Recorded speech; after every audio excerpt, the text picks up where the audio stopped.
hari uburyo ababyumva baraba bakeya kuko ni ibintu biba bikomeye cyane. Hari uburyo wereka nihereho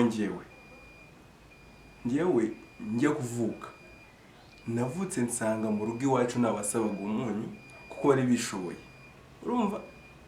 Noneho byagenda gutyo nawe ushobora kuvuga ugasanga iwanyu nawe usaba umunyu bishoboye, ariko nyuma ibihe bigahinduka. Ibihe birahinduka pe bidateguje umuntu. Buriya umuntu ashobora kuva iwabo akaza gukora akazi ko mu rugo atari uko yavukiye gukora akazi ko mu rugo, ahubwo hari impamvu yamuteye icyo kintu. Njyewe ubwo aho yareka tuvuge muri rusange, ubwo icyo gihe wowe ukisanga muri nuze gukora akazi ko mu rugo kandi utari wabiteguye. Hari uburyo ushobora kuvukira mu muryango ukize bishoboka nawe ubibona yuko ukize. Ariko reka manze mbasuhuze, njyewe nitwa Everman Official kuri YouTube, kuri TikTok nitwa Everman Official Challenge. Dukomeze dushyigikirane, ikiganiro wakireba cyose subscribe kugira ngo dukomezanye ibintu bitubere byiza, nanjye ngira icyo nabasha kubona. Dukomeza twumva uko ibintu biba bihagaze. Ariko ndimo ndabwira n'abakozi bo mu rugo mwihanganire igihe ubuzima buhinduka, kuko ako kazi warisanzemo birashoboka kuba wowe nta ruhare wigize ubigiramo, ariko ukagakora ugakunze.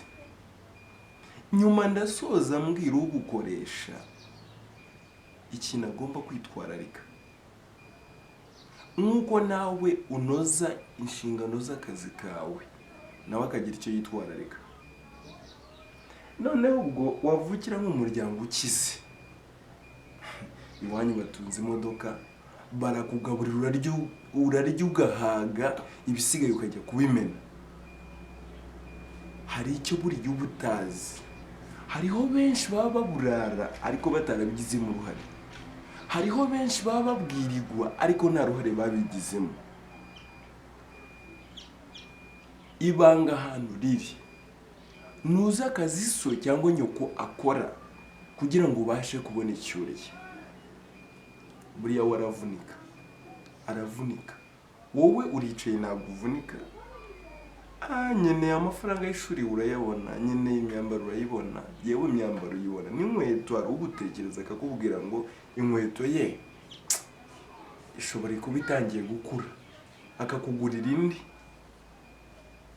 Wowe nta gitekerezo na kimwe wari watekereza cyo kuba hari ikintu wakwigurira. Ibyo bintu biha agaciro. Ariko njye nimba nkuri iwanyu nk'umukozi wo mu rugo, basha kunyubaha, kuko utazi uburyo nageze aho ngaho.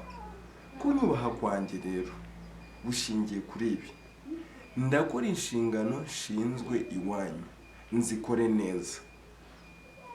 Nimara kuzikora neza, nawe nk'umwana mu rugo ndi umukozi w'iwanyu, ariko mu agaciro. Urugero, niba ndi umukobwa wowe uri umuhungu, wishaka kunkoresha ibyo nashaka, ibyo nateganyije, nazanywe n'akazi. Hari uburyo umuntu ashobora gufatiranya undi, urumva, yafatiranya undi ugasanga mukoresheje ibyo atateguye. Ntabwo icyo kintu kiba ari cyiza. Mujye mureka umuntu akora ibyo yateguye.